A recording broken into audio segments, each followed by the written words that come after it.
우리는 어제 세상이 혹은 세상 사람들이 하나님처럼 여기는 것, 혹은 우리에게 행복을 가져다 줄 것이라고 여겨지는 것, 대표적인 두 가지에 대해서 살펴보았습니다.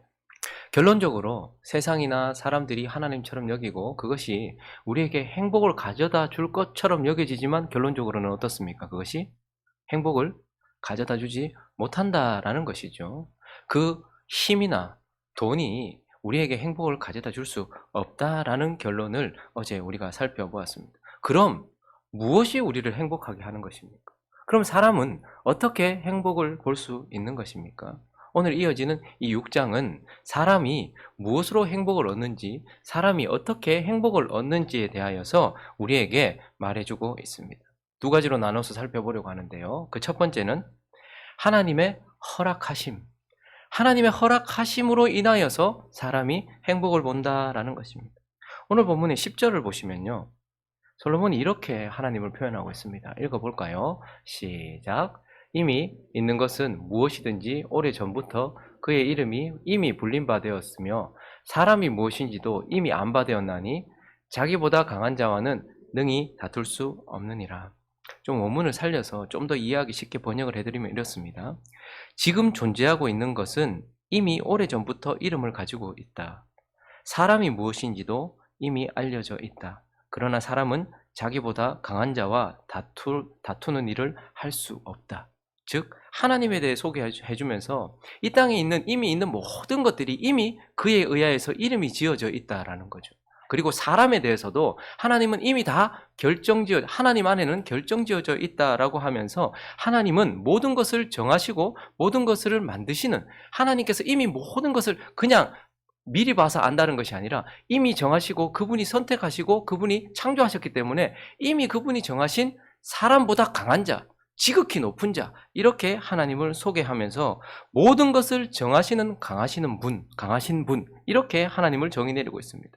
그리고 2절을 보시면 또 하나님을 이렇게 표현하고 있는데요. 2절도 읽어볼까요? 시작. 어떤 사람은 그의 영혼이 바라는 모든 소원에 부족함이 없어 재물과 부요와 존귀를 하나님께 받았으나 하나님께서 그가 그것을 누리도록 허락하지 아니하셨으므로 다른 사람이 누리나니 이것도 헛되어 악한 병이로다.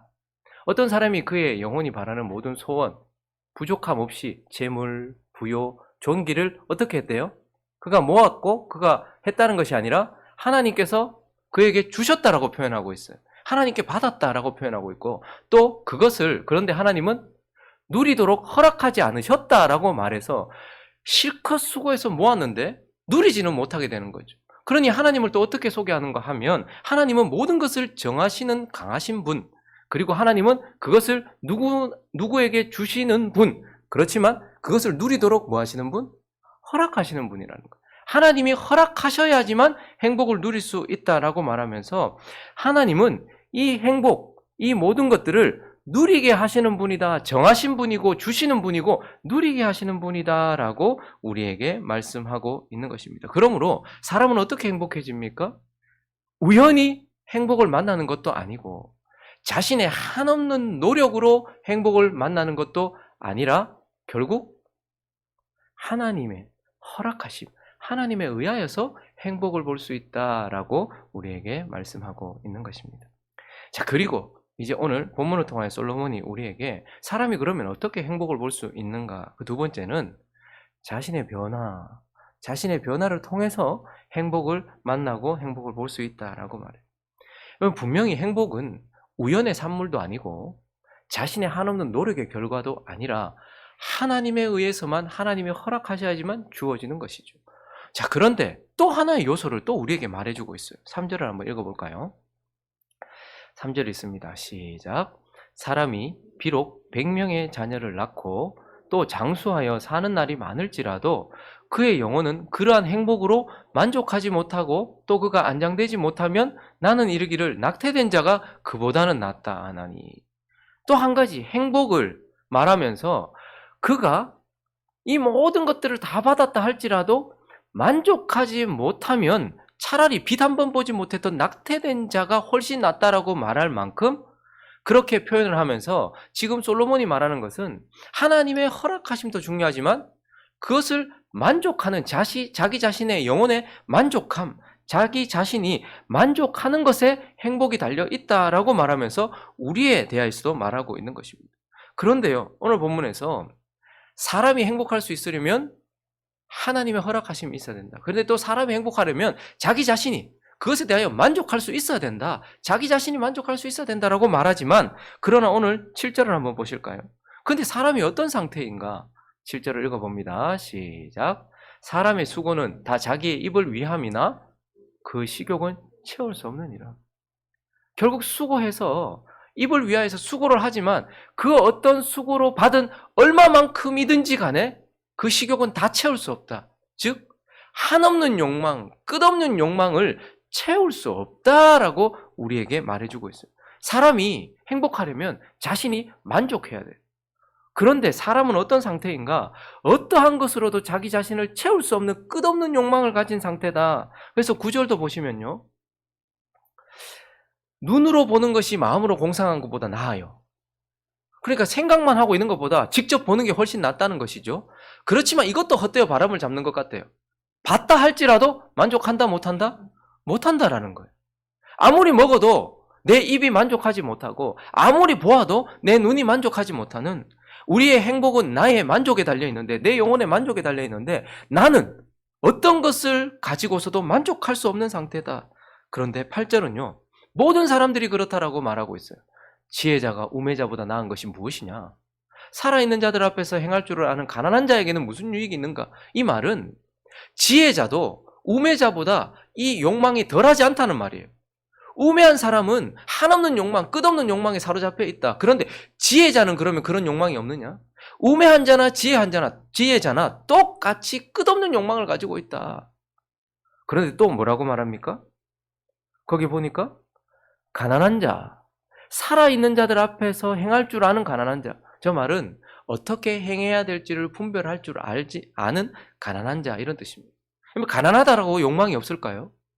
그리고 어떻게 행할 줄 안다. 그래서 가난을 통해서 배워서 내가 사람들 앞에서 이렇게 행해야 되겠다, 저렇게 행해야 되겠다, 이런 것들을 깨닫고, 그리고 지금 가난하기 때문에 이 사람은 욕망이 없을까요? 지혜 있는 자나 우매한 자나 어떻게 행할지를 아는 가난한 자, 이 모든 사람들이 다 어떻다라는 거예요. 한없는 욕망을 가지고 있는 것에서는 한치의 차이도 없이 모두가 다 그런 상태에 있다라고 말하면서, 결국 사람이 만족하기 위해서는, 또 사람이 행복을 누리기 위해서는 이러한 내가 어떻게 돼야 되는 거예요?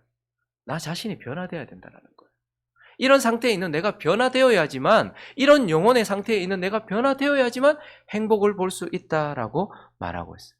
그러나 우리는 이제 하나님을 통하여서 이런 우리에게 행복을 주시려고 하나님께서 어떻게 하셨는지를 알고 또 누리고 있습니다.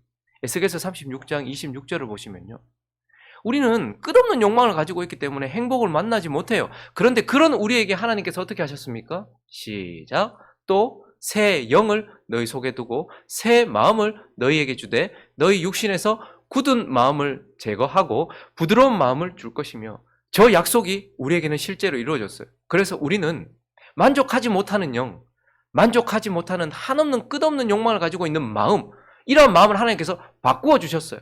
그리고 끝없이 쫓으려고 하는 굳은 마음을 하나님께서 제거해 주셨다. 근본적으로 하나님께서 바꾸어 주셨다라고 우리에게 말씀하고 있죠. 그리고 누가복음 3장 5절만 한번 읽어보시면요, 예수 그리스도께서 오시면 우리에게 하실 일, 우리의 상태를 바꾸실 것에 대한 그런 말씀인데 읽어볼까요? 시작. 모든 골짜기가 메워지고 모든 산과 작은 산이 낮아지고 굽은 것이 곧아지고 험한 길이 평탄해질 것이에요. 예수께서 오시면 우리에게 일어날 은혜에 대해서 말하고 있는데, 예언됐던 것을 주님께서 행하고 있다는 것을 우리에게 말하고 있는데요, 우리는 골짜기와 같이 깊이 패여있는 마음을 가지고 있어요. 그래서 아무리 채워도 채워지지 않는 그러한 골짜기 같은 마음을 가지고 있죠. 그리고 어떤 사람은요, 낮은 산이기도 하고 높은 산이기도 해요. 교만한 마음을 가지고 있습니다. 그리고 우리는요, 굽어 있어요. 왜곡되어 있단 말입니다. 그리고 우리는요, 전부 돌이나 어떠한 이런 것들로 험한 마음을 가지고 있어요. 그런데 예수께서 오시면 어떻게 하신다는 거예요? 그 골짜기 같은 마음은 메우시고 높고 자기를 높이는 마음은 낮추시고 굽은 것은 곱게 하시고 험한 길은 평탄하게 부드럽게 해주신다라고 말하면서 예수 그리스도 하나님은 우리의 근본적으로 새 영과 새 마음을 주시고 굳은 마음을 제해주시고 그리고 실제로 우리 삶 가운데서 계속해서 역사하셔서 우리의 마음이 만족할 수 있도록 행복을 볼 수 있도록 그렇게 해주신다라고 말해요. 그리고 우리가 잘 아는 로마서 12장 2절을 읽어보시면 그렇지만 하나님께서 다 하시지만 우리에게도 뭘 요구하십니까? 시작. 너희는 이 세대를 본받지 말고 오직 마음을 새롭게 함으로 변화를 받아 하나님의 선하시고 기뻐하시고 온전한 뜻이 무엇인지 분별하도록. 하나님이 새 마음을 주셨어요. 그러나 우리 또한 하나님이 주신 새 마음을 가지고서 변화를 받기 위하여 애쓰고 수고해야 된다라고 말하면서 하나님께서는 새 영과 새 마음을 주셨어요. 그리고요, 굽은 것을 곱게 하시고 높은 것을 낮추시고 골짜기는 메우시고 평탄하게 하신다라고 말해요. 그렇지만 우리에게도 어떻게 해요? 그렇기 때문에 너희도 너희 마음을 새롭게 함으로 계속해서 변화를 받고 하나님과 함께 동행해야 된다라고 말씀하시면서 하나님은 이러한 만족하지 못한 상태에 있는 우리에게 근본적인 변화가 되어질 수 있도록 또 바꿀 수 있도록 하셨다라고 말씀을 하고 있는 것이죠. 그러니 어쨌든 행복은 상황의 변화에 있지 않아요. 그리고 내 가진 것의 변화에 있지 않습니다. 내가 요거 가지고 있는데 저거 가지면 행복해지거나 혹은 이거를 요만큼 가지고 있는데 더 많이 가지면 행복해지는 것이 아니고 그래서 내 상황이나 내가 가진 것의 변화가 아니라 나의 변화, 자신의 변화를 통해서만 행복을 얻을 수 있다라고 두 가지 요소를 우리에게 말씀해 주고 있는 것입니다. 말씀을 정리하겠습니다. 하나님은 우리가 행복하기를 바라십니다. 그래서 민수기 6장을 가보시면요. 24절을 한번 읽어보겠습니다. 하나님의 소원, 그분의 마음입니다. 우리를 향한 그분의 마음, 시작. 여호와는 내게 복을 주시고 너를 지키시기를 원하며. 하나님은 우리가 행복하기를 원하신다라고 말씀하고 있어요. 그러니 하나님은 우리를 향한 행복, 우리가 가져야 될 행복에 대하여 관심을 가지고 계시고 그것을 원하신다고 말해요. 그리고 오늘 본문 6절로 돌아와 보시면 솔로몬은 이 행복이 얼마나 중요한지를 말해요. 읽어볼까요? 시작. 그가 비록 1000년의 갑절을 산다 할지라도 행복을 보지 못하면 마침 다 한 곳으로 돌아가는 것뿐이 아니냐. 우리에게도 행복이 이만큼 중요하더라고요. 2000년을 산다 할지라도 그가 행복을 맛보지 못하면 빛 한 번 보지 못하고 죽었던 낙태된 자보다 나을 것이 하나도 없다라고 말하면서 하나님은 우리가 행복하기를 원하고 우리 삶의 가장 중요한 것도 우리의 행복이에요.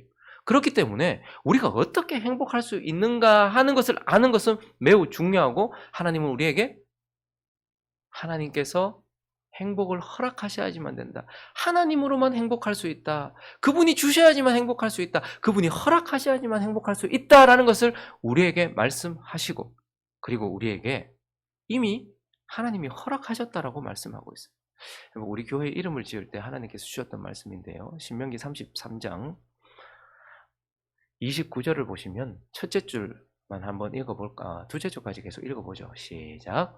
이스라엘이여 너는 행복한 사람이로다. 여호와의 구원을 너같이 얻은 백성이 누구냐? 여러분 우리가 행복하대요. 근데 왜 행복해요? 모든 것을 정하시는 그분이, 행복을 주시는 그분이, 행복을 누릴 수 있도록 허락하시는 그분이 우리에게는 행복을 허락하셨기 때문에 이미 저와 여러분은 행복한 사람이다라는 거. 세상 사람들은 노력해도 요행으로도 얻을 수 없는 것을 하나님은 이미 우리에게 너는 행복해라라고 허락하셨기 때문에 우리는 행복한 사람이고 그러므로 행복을 누리는 저와 여러분 되시기를 예수 그리스도의 이름으로 축원합니다. 우리에게 허락하셨다는 것을 알고 누릴 줄 아는 저와 여러분 되시기를 예수 그리스도의 이름으로 축원합니다. 근데 한 가지 요소를 빼버리면 안 돼. 그러나 동시에 우리는요. 그 행복을 누릴 수 있도록 우리에게 조치하시고 우리에게 말씀하시는 그 하나님 앞에 자신이 변화되어야 된다라는 것. 그래서 신명기 10장 마지막 12절과 13절을 읽겠습니다. 시작. 이스라엘아 내 하나님 여호와께서 내게 요구하시는 것이 무엇이냐?